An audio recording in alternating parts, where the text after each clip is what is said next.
আপনি মারা যান, তাহলে আপনি ভগবান চলে যাবেন? কি মনে হয়? আপনার চোখ কি তৃপ্ত হয়ে গেছে? আপনার কান কি তৃপ্ত হয়ে গেছে? আপনার জিহ্বা কি তৃপ্ত হয়ে গেছে? আপনার দেহ কি তৃপ্ত হয়ে গেছে? না, এখনো অনেক আকাঙ্ক্ষা আছে, এখন অনেক অসন্তুষ্ট, অতৃপ্ত। অতৃপ্ত অবস্থায় মৃত্যুবরণ করলে কখনো ভগবানের কাছে ফিরে যাওয়া যাবে না।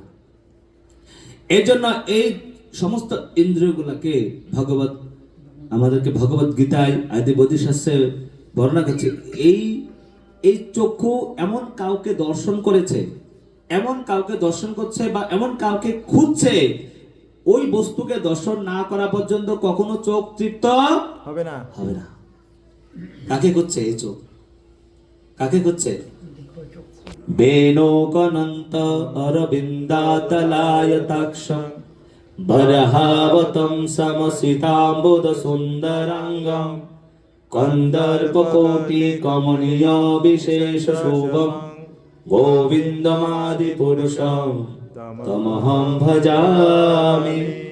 আলোল চন্দ্রকলসদ বনমাল্য বংশীদ রত্নাঙ্গদম প্রণয় কেলি কলা বিলাসম ত্রিভঙ্গ ললিত শ্যামম ত্রিভঙ্গ ললিতম নিয়ত প্রকাশম গোবিন্দমাদি পুরুষম তমহং ভজামি।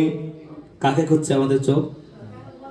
ভগবান ত্রিভঙ্গ ললিতম শ্যামম, শ্যামরূপ শ্যামবর্ণ যিনি, শ্যামম ত্রিভঙ্গ ললিতম, ত্রিভঙ্গ রূপে যিনি দাঁড়িয়ে আছেন, শ্যামম ত্রিভঙ্গ ললিত, ললিত মাধব যিনি, শ্যামম ত্রিভঙ্গ ললিতম নিয়ত প্রকাশম, সব সময় তিনি এই আনন্দ চিন্ময় রস তিনি প্রকাশ করছেন, রস প্রকাশ করছেন।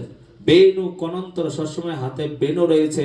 ওনার বরহাবতম, নটবর বরহাবতম মানে আছে যার মস্তকে ময়ূরপুচ্ছ শোভিত রয়েছে, যার চরণে সুন্দর নূপুর রয়েছে, যার গলায় বক্ষদেশে যার বৈজয়ন্তী মালা রয়েছে, যার বনফুলের যার মালা রয়েছে গলদেশে, সেই পীতাম্বর ধারী সে ভগবান শ্রীকৃষ্ণকে যতক্ষণ না পর্যন্ত আপনার চোখ দিয়ে দর্শন করতে না পারবেন, তাকে মহাসমুদ্রের সঙ্গে তুলনা করা হয়েছে। ভগবানের যে আনন্দ, অসীম ভগবানের আনন্দ, ভগবানকে দর্শন করলে যে অসীম আনন্দ হবে, সেই আনন্দকে যদি আপনি অনুভব করতে না পারেন, এর চোখ কখনো তৃপ্ত হবে না। হরে কৃষ্ণ।